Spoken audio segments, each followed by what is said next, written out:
Welcome, everybody, to another episode of Need Some Introduction. I'm your host, Victor, and on this podcast, we go week to week, watching something on television, breaking it down, and providing some context and some recommendations along the way. In today's episode of the podcast, I'll be breaking down the latest episode of Pluribus, an episode called The Gap. Due to my work schedule and Sona's work schedule, I will not have a co-host for today's episode, but can't wait to get her opinion of the current episode. And I'm sure we'll have a conversation about it in next week's coverage. Between then and now, also expect an episode in which Darren and I discuss the season finale of Welcome to Derry, but primarily in that episode we'll be discussing the new Knives Out sequel, Wake Up Dead Man, which is just available today on Netflix, but has been playing in theaters for a few weeks now, and we'll be discussing that in great detail in the next episode. Also next week, Fallout premieres, the first episode of Amazon Prime's very successful video game adaptation. And we'll be covering that show week to week throughout the holidays and then integrating that into other shows we'll be covering as well. The Pit is premiering. A second season of The Night Manager is coming to Amazon Prime.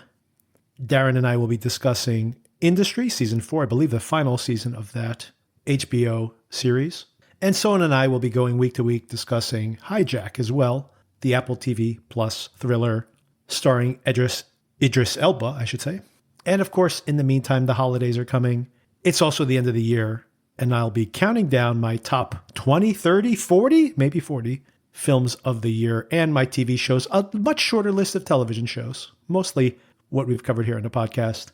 And I'll try to bring in some guests for those conversations as well. So if you'd like to be notified when those episodes become available, make sure you subscribe so you know when those episodes drop.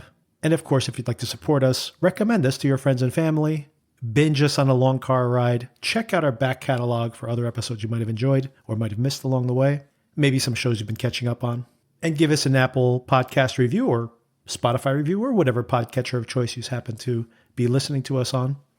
And of course, reach out to us. Sona, I do as well, but Sona loves getting your emails, particularly. Or reach out to us with a comment on our YouTube channel, or if you're listening to us on Spotify, just post a comment under the episode. Our email address is needssomeintroduction@gmail.com. Okay, a couple of things about last week's episode. First of all, Alan, frequent emailer Alan, thank you for all your emails, pointed out that Sona mentioned the plane crash in the movie Alive, also in a really interesting, excellent Academy Award nominated film from about 2 years ago, I believe 2 years ago, Society of the Snow, which is still available on Netflix. A huge hit on Netflix, I think one of the highest rated, or the most viewed, I should say, foreign language film in the history of Netflix. Anyway, in relationship to being completely utilitarian about some corpses that happen to be around, Sona misspoke and said that the plane crash was in the Alps, and I seconded that in the conversation, but in my mind, I thought we had said Andes. But of course, it's in the Andes, and of course, may be confusing if you've seen the movie Alive, which has this all-American cast. But of course, in the J.A. Bayona film, Society of the Snow, the better film, by the way, of the two, better than Alive, although Alive is a good film also. Of course, this flight is coming from Uruguay, and the crash is in the Andes. They are not playing a soccer match in Europe. So that's our first mistake. The second one, of course, is like everybody else in Google Trends, according to Google Trends anyway, trying to calculate the driving distance from Paraguay to the United States. I had not even considered, honestly, the Darien Gap, which of course is the very gap, that is in the title of this episode of the show. And for those, of course, if you've seen this episode, you know that this, based on this very high level, almost Wikipedia-like dissertation on this region that connects South America to Central America, it is a dead zone, a 100-kilometer, extremely dangerous, with heat and severe humidity and dangerous venomous creatures and plants, all outlined here, of course, in this very episode of the show.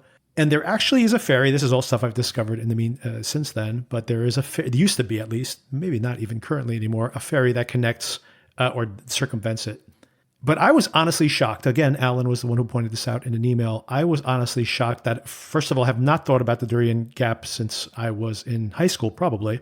And second of all, shocked to discover that still there is absolutely no convenient road or waterway to traverse this dead spot in the map. which honestly is shocking at this point in time. For me, anyways, shocking that this is still the case. And also shocking, I'll introduce this here, but I'll dig into it a little bit more because I think has something to do with what's being said here on the show. But the idea that this is the case, even though we know that tens of thousands, maybe multiple hundreds of thousands of people cross here on foot every single year through this very treacherous and dangerous isthmus, or what would you consider this connection between the two continents. It just speaks to the fact that people who are making this journey are taking their lives in their hands. And that's not just the case in this fictional show, but it is also the case in reality, in the real world. So how desperate must you be to endanger your lives through this crossing? So as the episode begins, Carol is returning from Las Vegas. She's about 150 miles outside of the city, heading towards New Mexico. This is about a nearly 600 mile drive, which is totally doable, especially traffic. By the way, traffic conditions fantastic on this drive. And she needs to stop and get some gas. I like all these little transgressions we see here in this first encounter at the gas station. Obviously, she can eat whatever she wants. She needs the gas station turned on again. She gets her usual voice recording and leaves her message. And some interesting details here. First of all, it's all the really petty ways she's trying to make a point here about her irritation. She wants a Gatorade, an ice cold Gatorade, not a tepid, not a lukewarm Gatorade, but it should be ice cold. And of course it is not. Although it looks pretty frosty, I have to say, from what I can see here. Do better next time, she says. But the logistics of this are pretty incredible. How quickly do they have an ice cold Gatorade that close by? I do wonder if we're compressing time here or if this is just taking some license to make this more entertaining to watch on TV. I'm sure as obsessed with process as Gilligan is, he probably would prefer to make us wait the entire 10 or 15 minutes to see the drone flying from the distance. It is interesting that all of this can be turned on remotely. Not sure if that would be the case for some mom and pop gas station, but again, making the point that so much of our world is now automated. The other thing I really enjoyed here is the fact that she starts scratching off these scratch-offs, and she actually wins $10,000, something that would be a real pleasure. Could you imagine scratching off a scratch-off, no matter how wealthy you are, and getting $10,000 on the scratch-off? How exciting. But again, as we've seen over and over again, all of these luxuries, all of these happenstances, all these pleasurable events do not have any kind of weight to them at all because Carol is alone. She has also bought all of the fireworks available in this gas station. And of course, she has not actually digressed too much on her return to New Mexico. Back to her home, she could stop anywhere she wants in the whole entire planet. She can go visit any place she's not been to before, but she goes back home. And we can tell from the timestamp that only hours have passed since, so she's pretty much made a straight line back from Las Vegas, back to New Mexico. And despite shooting off some fireworks and communing with the howling wolves, not quite the loner that she probably suspected herself to be or defined herself as. She's desperately lonely. And we saw that Mr. Diabate pretty clearly understood that loneliness that she was suffering under last week. But in denial, Carol is maybe taking a lesson from Diabate and finding her own type of pleasures to fill her time and trying to embrace the opportunities here and really just having the full-on fantasy world that we've seen explored in other TV series as well, like Last Man on Earth and other similar films as well. The idea that you have now this empty world and you can spend all the time catching up on all of the recreation that you wanted to when you were too busy to doing work or paying the bills or entertaining family to be able to indulge in any of them or all of them. But again, without company, how much fun is all of this? I have to say, I'm a bit of a loner, and in the same way that I'm now speaking to you, but doing so by being alone in my office right now, I would probably enjoy a lot of this. I would need people every once in a while, and more than that. So even I would get severely lonely. But as I mentioned, I think that Carol is maybe not the loner that she considers herself to be. And yet another irony of this circumstance that she's in, that she maybe gets what she's wanted this whole entire time, and it's absolutely not what she wants. She does golf. I like some of these details that these animals have now come back. This bunny and also this buffalo or bison, just wandering the golf course and singing to herself. How many different songs does she sing here to herself? I mean, I guess when you are alone enough, I talk to myself. I don't sing to myself. I definitely sing as well, but mostly talk to myself, as you would expect, given what I'm doing right now. Carol likes to sing, though. Of course, extremely apropos here on the golf course, she's singing this song from Caddyshack. And of course, earlier in the episode, she was singing along to the REM song, It's the End of the World as We Know It. And does she feel fine? I think Carol is not fine. Once she leaves the golf course, she actually has some car trouble with her police cruiser. And she decides, once again, to take a page from Mr. Diabate. And why not upgrade her ride? She has quite a few different ones she can choose from here, all impressive in their own ways. She goes with the Rolls Royce. I have not noticed this before. The retracting hood ornament, pretty cool. But I do call BS on these foil balloons. I mean, I got a load of those for my daughter's most recent birthday, and especially the foil balloons. The actual traditional balloons actually hold the helium for a few days, sometimes still floating around the house a week or so later. Those foil balloons are not very enthusiastic after a day or two, and within, I say 3 days, if you're lucky, they're sadly drooping and floating around the house. This is 12 days later. I don't know. These balloons do not seem to. They would be laying completely flat on the ground. I do like the visual, though, as she drives away, that they're kind of the one lowly one kind of floating in the background. So I do like the visual, although, like I said, these foil balloons don't hold their helium that long. I like how she picks appropriate music for each one of her activities. And when she stops at the Jaime's Springs, she takes off all her clothes and goes for a dip. And she has to sing Nelly's It's Getting Hot in Here. So take off all your clothes. And then I love this visit she makes to the Georgia O'Keeffe Museum in Santa Fe.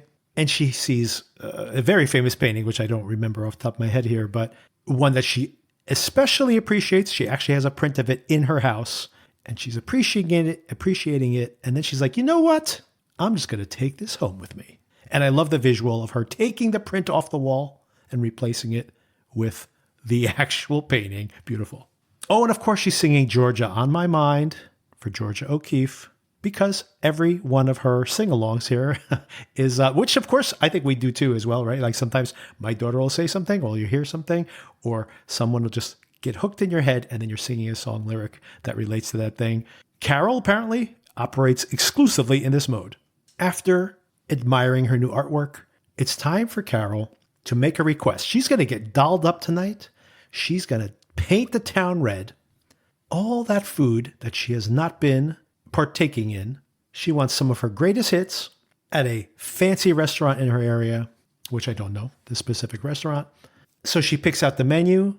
No one's there. Again, they really want their distance from her. I wonder how quickly, I'm just thinking about the logistics of this, how quickly are they able to escape so they don't run into her, but yet the food, I assume, would be prepared to the correct temperature. This would be really important to them, I would presume. And of course, all the lights are on and the fire is lit. And I assume as soon as they know she's gone, a team of folks will come in and clean up after her. And she loves the food. It's exactly as she expected. Those crazy bastards indeed sure can cook. Carol, by the way, looks lovely here. She's fully done herself up, full makeup, a dress she would probably only wear to a very important public event. But hey, why not? It's an audience of one. Enjoy yourself, Carol. Oh, and of course, they have a player piano, and she gets to pick her song. And what song does she choose? I Will Survive. Carol will survive. That's how she feels at this moment. But she almost doesn't survive this episode. And then an incredible whiplash here, in an episode, by the way, which has hardly any dialogue at all, but incredible, beautiful visuals. We see that Manousos is repeating English phrases. We find out later on that he's been listening to some tapes that teach English to Spanish speakers, with a gasoline tank in his hand and a hose for siphoning. And Sona and I had speculated that there would probably be like preemptively just finding tanks of gasoline on the side of the road. And for all we know, considering his actions here, that may very well be the case. It is very possible that he has walked past full containers of gasoline, because we find out here that he refuses, until he cannot refuse, to take any assistance at all from these others. And of course, as we've mentioned many times here on the podcast, that Gilligan loves process. And just this visualization that he is walking up this hill, I think it's important that we're seeing him walk up this hill, looking for any gas to siphon off so he can walk all the way back to his car, put gasoline into it, and then drive it here again. And then there's some of maybe the longest sequence of dialogue. Actually, no, there's another one that's probably longer. But most of the dialogue here, or a big chunk of it here in the episode, where this very friendly, of course, one of these infected folks, hive mind member, very helpfully, very friendly. What an incredible casting of this character. Just such a lovely person, trying to be so helpful. And Manousos just refuses to even acknowledge him. They do have all this similar warnings, by the way. You don't want to lose more than 5% of your water, which is something that they also had a warning for Carol when she was digging up or trying to dig a hole for Helen's body, which again makes me think about the whole AI chatbot, hyper-friendly interactions we have with our chatbots. And once again, something that has to be context for this show. Even getting the same piece of advice over and over again, because that's very much like chatting with your chatbot. If you put in very similar circumstances, it obviously just reiterates an answer that's very similar to the one before, even without any understanding of the context from the previous conversation. It's just giving you the same helpful information over and over again, which is what would seem rational at that moment. But it has a lack of humanity to it. This actor, though, no lack of humanity here. This is the right person to try to get soften up Manousos, but Manousos is not going to be softened up. Oh, and of course, when he takes the gasoline, on top of everything else, he leaves money behind. There's still this thought that you can imagine in this circumstance. I mean, personally, me, even if I'm just trying to be as independent as possible, I'm not leaving any money behind. Even if these people all snap out of this, even if this thing runs out after 6 months and everybody starts to come back to themselves again, I'm going to be like, hey, whatever happened in the dark ages there, that between the before times and the after times, I am not going to go back and like pay you all back for the food of yours I ate or whatever. I'm like, look, I was just trying to figure it out. But Manousos, it once again speaks to the type of character he is, where he is not going to take anything. Even if these people don't appreciate that he's paying for it, he is still going to abide by the rules, even though, hey, guess what? Once he spends this money, no one else is going to give him more money, or they'll give him infinite money, but he'll reject it because he didn't earn it in his own mind. So there is a kind of absolutism, which is, in a way, self-defeating, to say the least, here for Manousos. But there's another question that's being asked, and I'm sure this is all where this whole show is going, is these different versions of being true to yourself in these kind of extraordinary circumstances, and none of them are really going to be right, because one size fits all for this type of circumstance is eventually going to break. It's not going to work for Diabate. It's not going to work for the other survivors. It's not going to work for Carol. And of course, Manousos also is like a real hardliner here, but I can't imagine this is going to be going to last very long, especially once he eventually collapses and needs to be rescued. But he, in this moment, still has some certainty, apparently, or belief, or she appears to be, that things will go back to how they were. And then we have this prolonged and beautiful trip. We see him tracking on this map his progress as he continues up the coastline, works his way to the coastline and continues up the coastline of South America, driving through these towns, everybody kind of acknowledging him, of course, knowing exactly who he is. I love some of the details in the drive itself, not only the way the map is visualized, but this what the phrases he's learning and how they correlate to what we're seeing on screen. Especially the most relevant one, I think, is when we have this, the world is big. And yes, the world is so big. And he's traversing a significant chunk of it here. Oh, this beautiful car, by the way, is a midget. We see that from, I didn't know that until we actually see it center stage on one of the shots of the car driving down the highway. I love his license plate. It's a vanity plate called with El Fritz on it. So I guess that's what he calls himself, or is that his old nickname?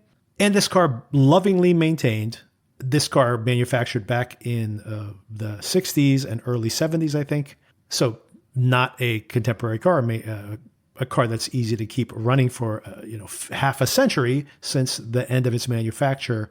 So obviously lovingly maintained by Manousos, L. Fritz, which of course is very important because he then burns it when confronted with the option of leaving it behind, and very much the idea of cutting off your nose to spite your face. And he continues to practice his English. He continues to leave money behind as he's siphoning off this gasoline.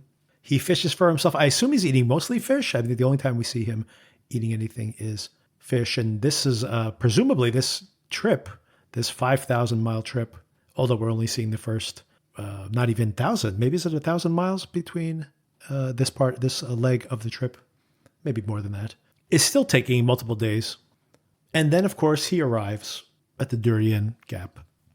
And as soon as he arrives there, we get that imagery that, of course, reminds us of this being an immigration pathway, that all of these belongings have been left behind because it's too dangerous to try to make this perilous trip with excess baggage. And some others emerge from the woods and they tell him, please don't do this. We know you're going to go see Carol. We can get you there today. And this is true, right? They can probably get him to the local airport, get him on a plane directly to Albuquerque or to another plane in Mexico, and then put him on another plane that's waiting for him there, and boom. I mean, it could be just a few hours to get to Albuquerque in ideal circumstances. Not a few hours. I guess I'm exaggerating. Probably like 6-7 hours, but still well under a day, one day, to get to Albuquerque. And instead, just crossing this dangerous terrain is going to take him at least a day.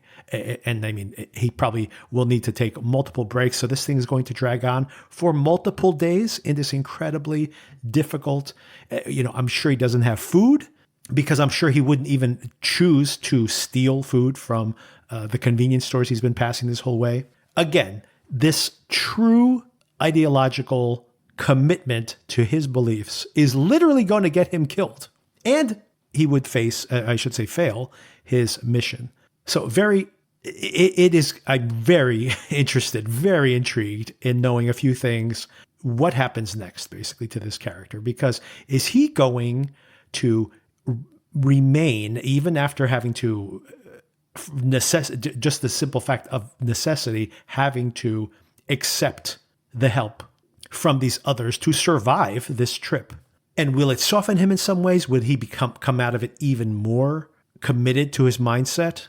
And is that in some ways self-defeating? Will he learn something from this? And most importantly, when he meets up with Carol, if they have very different philosophies on how to deal with this circumstance, what is that internal dynamic going to be like?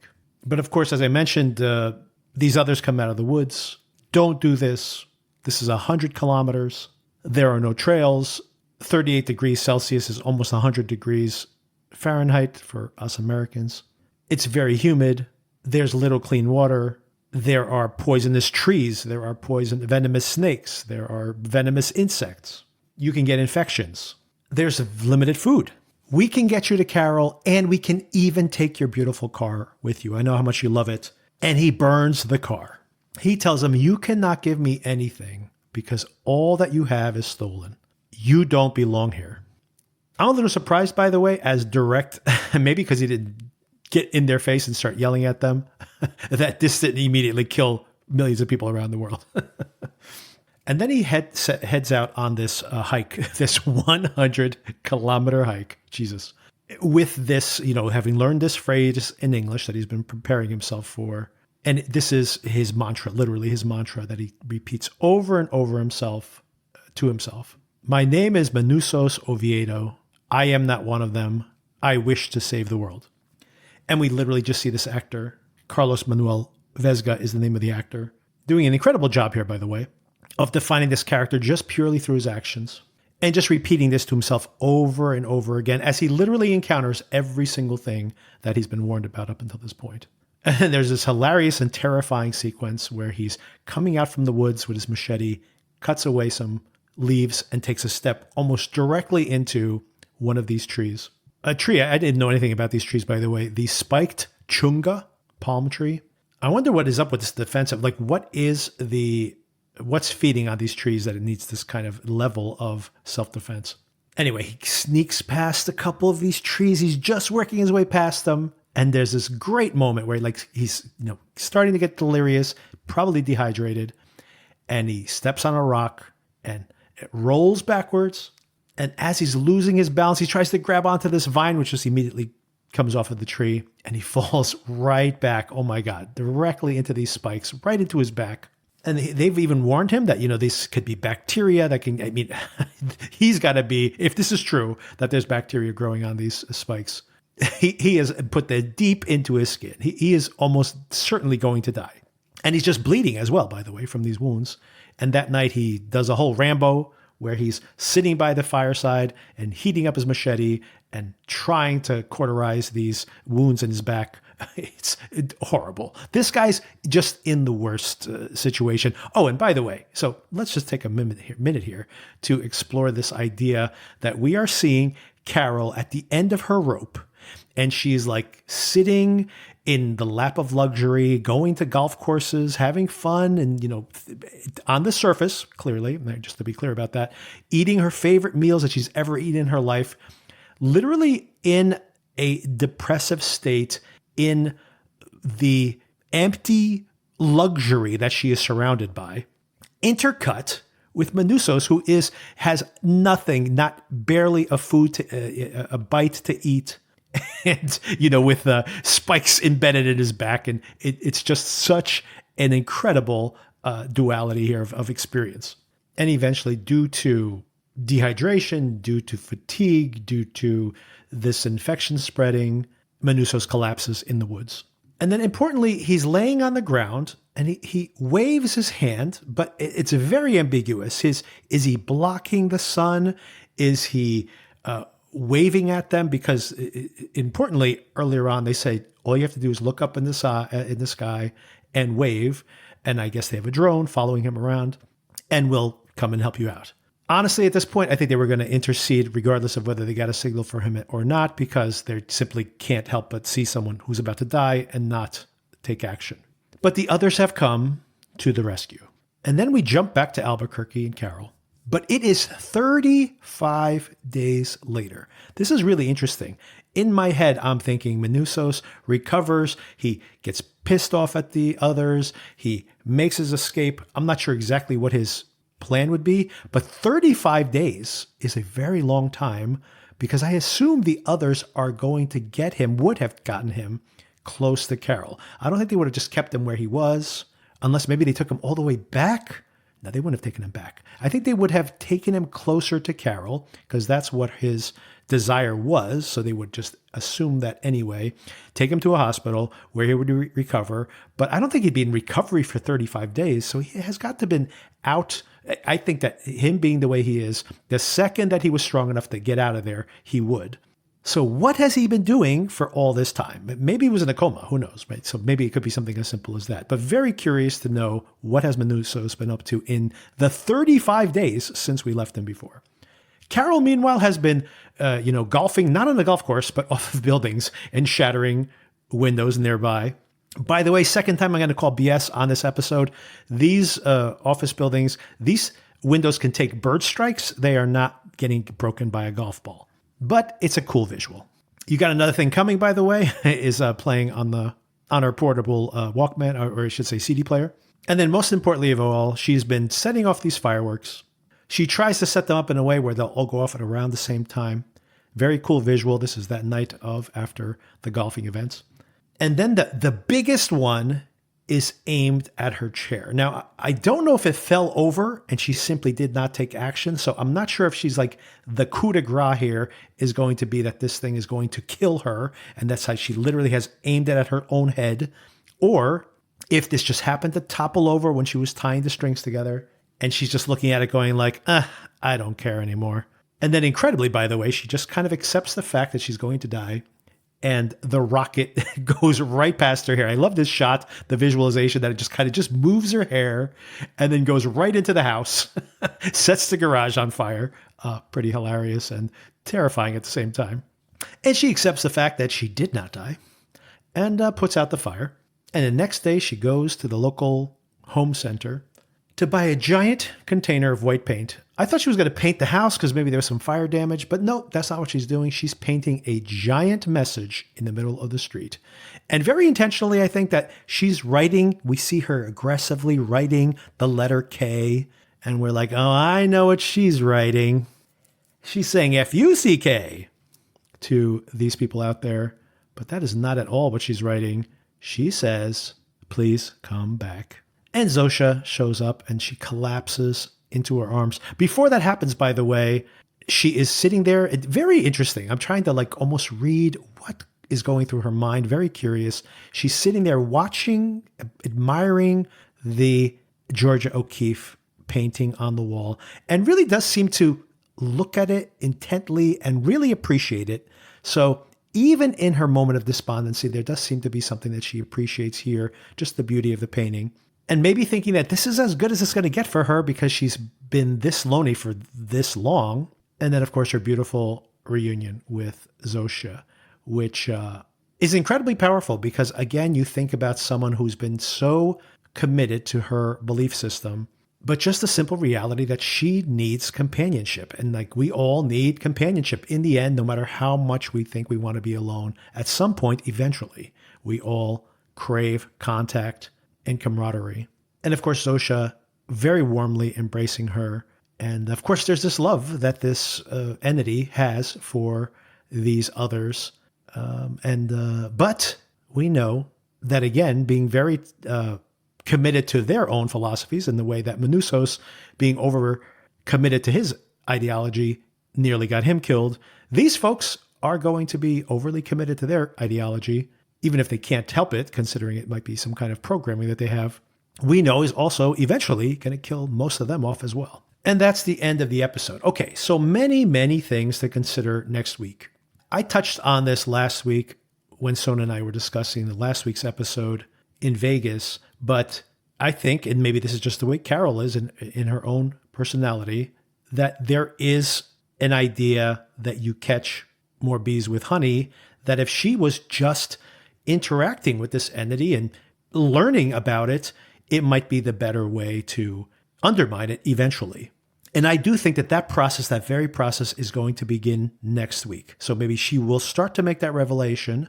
Only 2 more episodes left, by the way. So I have a feeling that we're not going to get a giant twist in the finale of this season.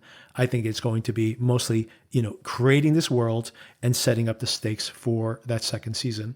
And I do think that that is going to be most of what we see there. And of course, we're also going to find out what happened to Manousos. Now, will Manousos be in the very next episode or only in the finale? I do hope they meet next week. By the way, we are in undiscovered country right now, episode starting next week, that the critics were able to see the first 7 episodes of the season. So they've seen up until now. But starting next week, it's all new to everybody else. To everyone, including the critics.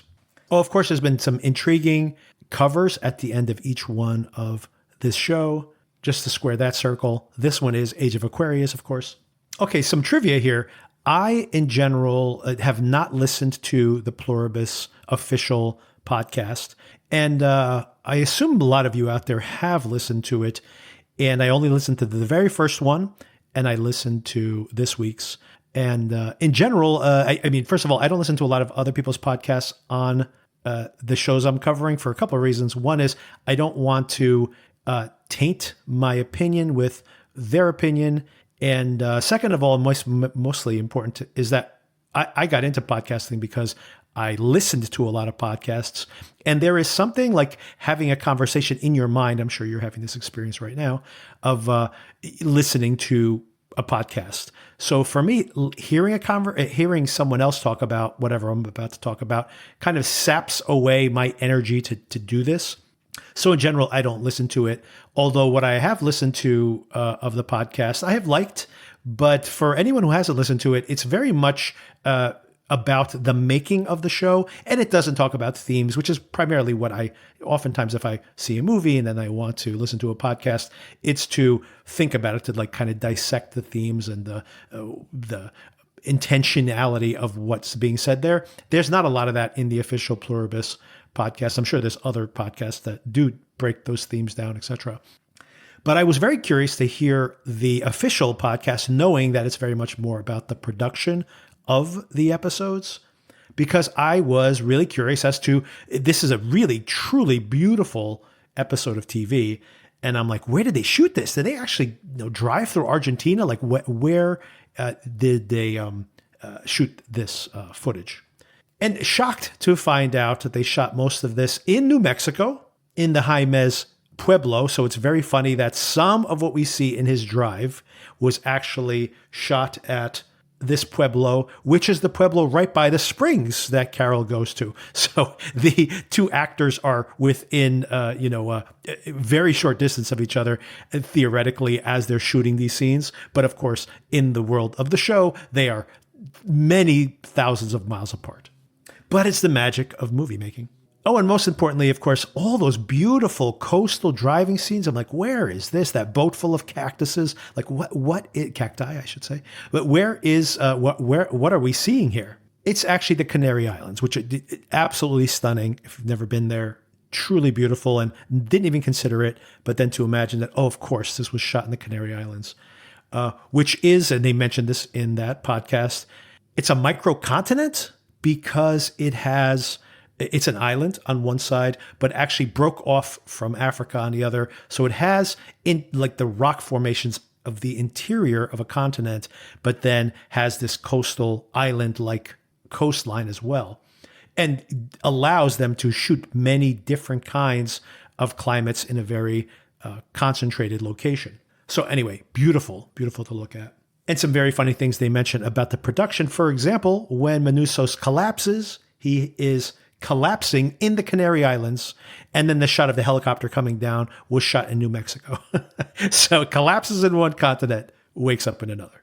And one last thing to bring up from that podcast that I thought was very interesting, because it touches on some of the themes that I picked up as I was watching this as well, is that the actor who plays Manousos mentions that Carol has all of the luxuries in the world, and yet she is empty. She has no hope because she is lonely, but also that she has given up on the world being different again.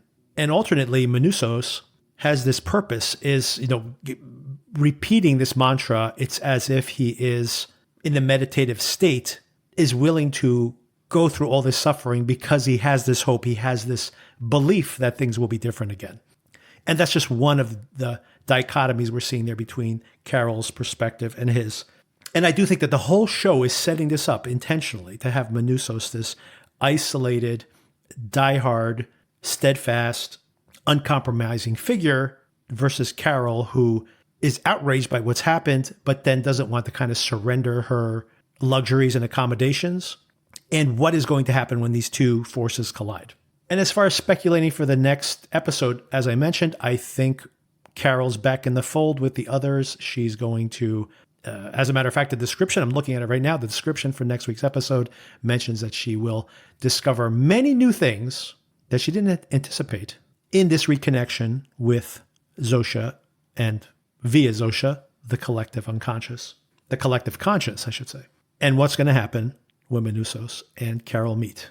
Okay, one more thing to bring up is, as much as I enjoyed specifically breaking this down in this moment, I do think that there are audiences that are losing their patience with the show. And I think Gilligan, this is just his style. I almost quit on Breaking Bad, or did quit on Breaking Bad season 1, and then only came around to season 2 towards the end of its second season and liked it better than season 1. And of course, eventually, I think that Breaking Bad, from beginning to end, especially on a rewatch, is just a masterpiece and always very intentional and very intelligent in how it evolved its story. But I got to tell you, in the moment, I was skeptical. And same thing happened with Better Call Saul. I watched season 1 with my expectations based on Breaking Bad, and I thought it was going to be one thing, and I didn't get it. And I kind of fell off that show, and I didn't, engage with it immediately. I needed a little bit of time to, and then of course, as you heard my conversations with Sona here, discussing Better Call Saul at the end of its run, that the show, of course, completely hooked me in as well. And again, like at this point, I am just watching this show and trusting that even if I feel some of those frustrations in season 1 of the show, that it will all coalesce over time as the show matures, as we get more seasons, as the story continues to take shape. But I do wonder if the audience is maybe a little impatient, expecting things to be a little more moving more quickly and more overtly having more overt stakes, let's say. And I certainly think that that is happening, but still have that confidence personally that inevitably the show will evolve into something that what it wants to be. And this is all just setting that groundwork for the future. But I'm bought into this. I have doubted Gilligan before and been wrong every time. So I'm bought in. But I do wonder if people will be a little disappointed if something really big does not happen at the end of the season. And we're so close to the end of the season, I'm not sure we're going to get a really big event to tie things up. The good news is that they have started to write the new season of the show. The bad news is even if they start shooting it relatively soon, we probably won't see it until mid to late 2027. And that's what I have for you relating to this particular episode of the show. Hopefully we'll be back next week with a co-host to discuss the next episode, the penultimate episode of the season. And of course, check out Monday night.